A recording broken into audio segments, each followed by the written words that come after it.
비트코인 사시라고 15,000불부터 정말 많이 강조했거든요.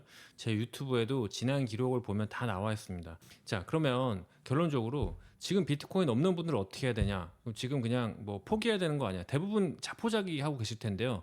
아닙니다. 지금이라도 사셔야 돼요. 그러면 어떻게 비트코인을 사야 되는지를 제가 오늘 가르쳐 드리겠습니다.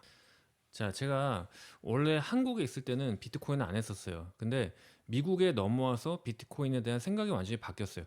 저 같은 경우에는 제가 잘 모르는 걸 하지를 않고, 그리고 이 화폐라는 게 내가 쓸 수 있어야 한다는 생각이 굉장히 강했거든요. 근데 한국에 있을 때는 너무 비트코인을 하시는 분들이 투기적으로 생각하는 것 같고, 지금도 제가 한국 유튜버들 보면은 다 그렇게 목표 가격, 뭐 저점 이런 것만 얘기를 하고 있는 것 같아요. 근데 이게 미국을 와서 비트코인을 보면 또 생각이 바뀝니다. 오늘 왜 그런지 설명을 드릴게요. 자, 돈 없는데 어떻게 사요? 이게 가장 큰 질문인 것 같아요.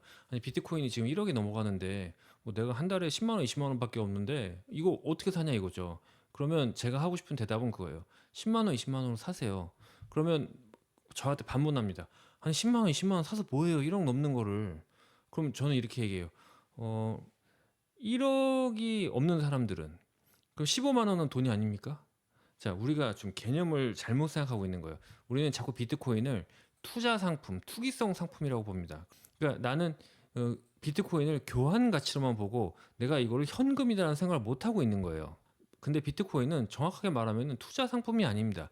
이거는 그냥 현금이에요. 화폐의 대용성입니다. 그러니까 내가 이거를 가지고 뭐 얼마에 사서 얼마에 팔겠다 이런 생각만 하고 계신 분들이 대부분인데, 그게 아니라 정부는 항상 경기가 안 좋을 때마다 금리를 인하해 가지고 화폐 가치를 박살을 내. 그래서 나는 정말 성실하게 돈을 벌고 진짜 한 푼 한 푼 모아가는 사람인데 내 돈의 가치가 확 떨어지는 거야. 그러니까 예를 들면 이런 거예요. 사람들은 자꾸 한국 부동산, 뭐 한국 아파트 이런 것들이 엄청 오른다고 생각하지만 사실은 그런 것들이 오르는 게 아니고 내가 가지고 있는 돈 가치가 떨어지는 거예요. 왜? 정부가 금리를 인하하고 화폐를 찍어내기 때문이죠.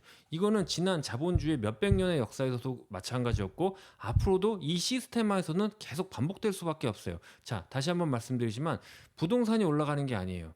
내 돈 가치가 떨어지는 겁니다. 그럼 나는 어떻게 생각을 해야 되냐면 단돈 5만 원이든 10만 원이든 20만 원이든 그냥 이걸 가지고 있으면 계속 가치가 떨어지니까 이거를 다른 쪽으로 돌려놔야겠다. 그리고 투자의 문외한이면 문외한일수록 오히려 비트코인으로 사놔야지. 왜냐면 난 가치가 떨어지는 게 싫으니까. 적립식을 권하고요. 지금 제가 제 코인베이스 계좌를 가져왔는데 여기 딱 보면 오더 타입만 딱 놓고 봐더라도 원타임 오더, 리밋 오더, 리커링 바이라고 써 있습니다. 리커링 바이가 적립식이에요.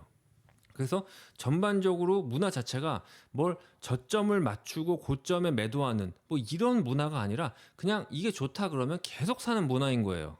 그리고 그게 확실하게 성과를 내주고 있습니다. 자, 이분들 얼굴 한 번씩 보셨을 거예요. 아마 스쳐 지나가다 보셨을 텐데 뭐 마이클 세일러라든지 잭 도시라든지 심지어 머스크도 정확하게 그렇게 얘기는 안 했지만 달러 코스팅 에버리지, 그러니까 우리로 치면 적립식 매수를 굉장히 옹호하는 발언을 했습니다.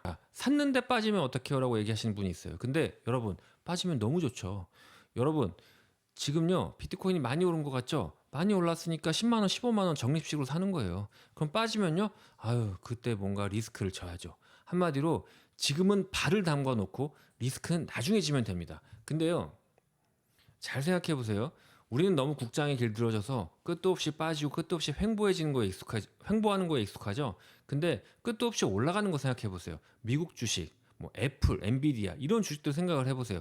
언제 샀든 그게 웬만하면 저점입니다. 근데 그런 종목들도 빠질 때가 있어요. 그러면 그때 뭐 해야 된다? 지르면 되겠죠. 용기는 그때 내는 겁니다. vanguard. 자, 이게 미국 S&P 500 지수형 상품이에요. 보시면 여러 가지 기술적 분석이 있지만 밑에 있는 거는 그냥 60일 이격도를 그려놨거든요. 보시면 60일 이격도가 100에서 내려가는 순간 그 눌림 때마다 사게 되면 최저점에 사는 거겠죠. 근데 그것도 그냥 가장 빨리 이걸 알았을 때 사는 것보다 더 비싼 가격이에요. 자, 향후 전망을 물어보신 분이 있는데 향후 전망에 대해서 왜 두려워하는지를 말씀드릴게요. 그건 여러분들이 비트코인을 현금으로 쓸 수가 없어서 그렇습니다. 자, 제 미국 집 근처에 비트코인 ATM 단말기의 위치를 제가 구글 지도로 가져와 봤습니다. 보시면 제가 이용하는 뱅크 오브 아메리카 은행보다 많아요. 왜 한국은 자꾸 투기성으로 보냐? 그거는 쓸 수가 없기 때문이에요. 자, 미국은요, 그냥 현금처럼 쓰면 되는 거예요. 코인베이스도 요즘에 웬만한 슈퍼 같은 데 가면은 다 비트코인 단말기 있습니다. 거기서 그냥 달러 빼 쓰면 되는 거예요. 자, 다시 한번 비트코인은 투자가 아니라 그냥 여러분이 현금 가지고 있는 거나 똑같은 거예요. 단지 현금은 인플레이션의 마이너스고 비트코인은 인플레이션의 플러스라는 거죠.